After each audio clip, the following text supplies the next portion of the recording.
Video शुरू करने से पहले आपसे एक छोटी सी रिक्वेस्ट है, हो सके तो इस वीडियो को पूरा लास्ट तक जरूर देखिएगा, फिर जो आप कहेंगे सराखों पर। सोनम रघुवंशी के गायब होने की गुत्थी अब सुलझ गई है। Sonam has finally recorded her first statement. दोस्तों, सोनम रघुवंशी, राजा रघुवंशी और राज कुशवाहा ये वो नाम है जिनकी चर्चा चारों ओर हो रही है। लेकिन एक और नाम है जिसकी बात आज कोई नहीं कर रहा है, उसका नाम है सृष्टि रघुवंशी। क्या बात कर रहे हैं?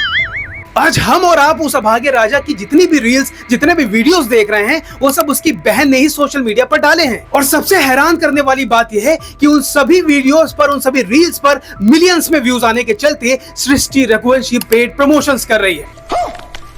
जिसके बाद लोग इन्हें ही कमेंट में लिख रहे हैं कि ये कैसी बहन है यार, जो अपने ही भाई की मौत पर व्यूज बटोर रही है, पैसा छाप रही है। मेरे भाई ने सोनम रघुवंशी के साथ 7 फेरों के साथ 7 जन्म का वादा किया था और आज वो 7 दिन नहीं रह पाई उसके साथ। ऐसा क्या किया था मेरे भाई ने जो उसको मार डाला।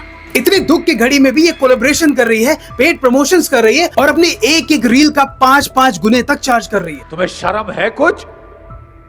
कुछ शर्म आया है? जिसके बाद लोग लिख रहे हैं कितने भयानक हादसे के बाद कोई पेड प्रमोशन कैसे कर सकता है। वही कुछ लोग तो अब राजा की फैमिली पर भी सवाल उठाने लगे। और रही बात अब सोनम की, तो कुछ लोग आज भी सोनम रघुवंशी के पक्ष में बोल रहे हैं, उसकी साइड ले रहे हैं। जिसने अपने पति के कातिलों से ये बोला था कि मार डालो इसे, इस सोनम ने अपने पति के सीने में खंजर उतरवा कर उसका नाम कलंकित कर दिया, जिसे आज हम शादी कहते हैं। हम लोगों में से आज ही कुछ लोग उस चुड़ैल, उस डैन का पक्ष तक ले रहे हैं। तुम्हारे जैसे लोग इस देश के लिए श्राप है। ये लड़की जो आज एक पत्नी के नाम पर कलंक है, ये लड़की जो आज लड़की कहलाने के काबिल ही नहीं है। शायद इसलिए लोग आज ये तक कहने को मजबूर हो गए हैं कि अगर भगवान भी धरती पर उतर के ये कह दे कि सोनम बेवफा नहीं है, तो भी कोई इस पर यकीन नहीं करेगा। क्योंकि आज वही राजा मरने के बाद जब भगवान से मिला होगा तो ये पूछ रहा होगा कि हे भगवान, मेरा गुनाह क्या था। वो भगवान से मिन्नतें कर रहा होगा कि एक बार, बस एक बार मुझे थोड़ी देर के लिए धरती पर भेज दो भगवान, ताकि मैं सोनम से ये पूछ सकूं कि तुमने मेरे साथ विश्वासघात क्यों किया। अरे मैंने तुम्हारा क्या बिगाड़ा था जो तूने मुझे इतनी बेरहमी से मरवा दिया। तुम्हारे साथ तो मैंने वो पवित्र 7 फेरे लिए थे,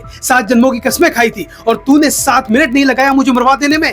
तू नारी नहीं, पिशाचिनी है, पिशाचिनी। आज वो राजा भगवान से घुटनों पर बैठकर ये मांग रहा होगा कि भगवान तूने मुझे मार दिया, ठीक था, मेरे सपनों को उजाड़ दिया, वो भी ठीक था, मेरे परिवार, मेरी खुशियों को जलाकर खाक कर दिया, वो भी भगवान ठीक था।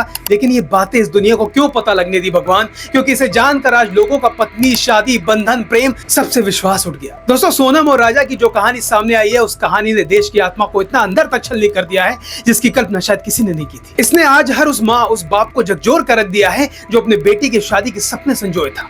इंतहा तो तब हो गई जब वो बेशरम औरत राजा को मारने के बाद राजा की माँ से फोन पर बात करती है। पर माँ तो माँ होती है दोस्तों। राजा की माँ हत्यारन सोनम से पूछती है कि बेटा, तुमने खाना खा लिया? मुझे पता लगा कि तुम्हारा उपवास है। वहीं शायद ये डायन मन ही मन सोच रही होगी कि ये उपवास नहीं, ये तेरे बेटे को निगल जाने का जश्न है। 23 मई 2025 को मेघालय की घाटियों में हत्या होती है, जिसे पुलिस ने ऑपरेशन हनीमून नाम दिया और ये बताया कि ये हत्या नहीं बल्कि एक नाटक था जिसकी डायरेक्टर खुद सोनम रघुवंशी थी। दोस्तों, किसने सोचा था कि ऑपरेशन सिंदूर के बाद जो लोग कह रहे थे कि अभी तो पाकिस्तान में ऑपरेशन हनीमून भी होगा, वो बात अपने ही देश में सच हो जाएगी? ये किसी ने नहीं सोचा था। मगर आज हकीकत सबके सामने है। जैसे जैसे एविडेंस सामने आ रहे हैं, इसके घिनौने चेहरे से और भी ज्यादा घिन आ रही। सोनम और उसके आशिक की चैट के स्क्रीनशॉट भी वायरल हो रहे हैं, जिसमें वो राज से कहती है कि तुम्हारे कहने पर मैंने शादी तो कर ली, लेकिन शादी के बाद अपने पति को मैं रास्ते से हटा दूं। वहीं एक और स्क्रीनशॉट में वो अपने आशिक से कहती है कि जब मेरा पति मेरे करीब आता है तो मुझे उलझन होती है, मन करता है किचन में रखा चाकू उसके सीने में उतार दूं। दोस्तों, सवाल जस का तस है कि अगर इतनी नफरत थी तुझे तो तू छोड़ के चली जाती, जान से मारने की क्या जरूरत थी? हैरानी है कि एक पत्नी अपने पति की हत्या की साजिश इस हैवानियत से कैसे कर सकती है। हैरानी ये भी है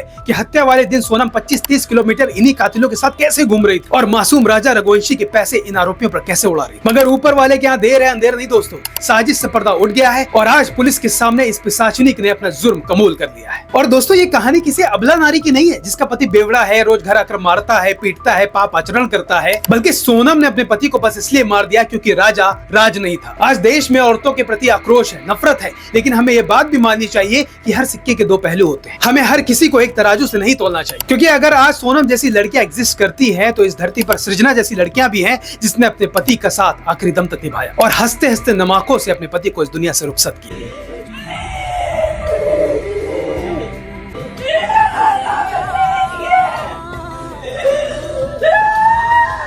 जो तमाचा है इन जैसी लड़कियों के जिनके विचार इस डायन से मिलते हैं। अरे यार, डायन भी साथ घर छोड़कर शिकार करती है, मगर ये तो डायन से भी बड़ी वाली निकली। दोस्तों, क्या लगता है आपको, आखिर सोनम ने जो किया उसे गुनाहगार कुछ सोनम है या सोनम का वो परिवार जिसने बिना उसकी मर्जी जाने उसकी शादी फटाफट कहीं और कराई? जो भी हो, आपकी राय नीचे कमेंट में जरूर बताएं। और अगर वीडियो पसंद आया हो तो इसे ज्यादा से ज्यादा लोगों तक जरूर शेयर कर दे और चैनल को भी सब्सक्राइब कर दे, ताकि इस बेवफा सोनम केस में जो भी अपडेट्स आए वो आप तक टाइमली पहुंच जाए। फिर मिलते हैं एक नए जबरदस्त वीडियो में। जय हिंद, वंदे मातरम।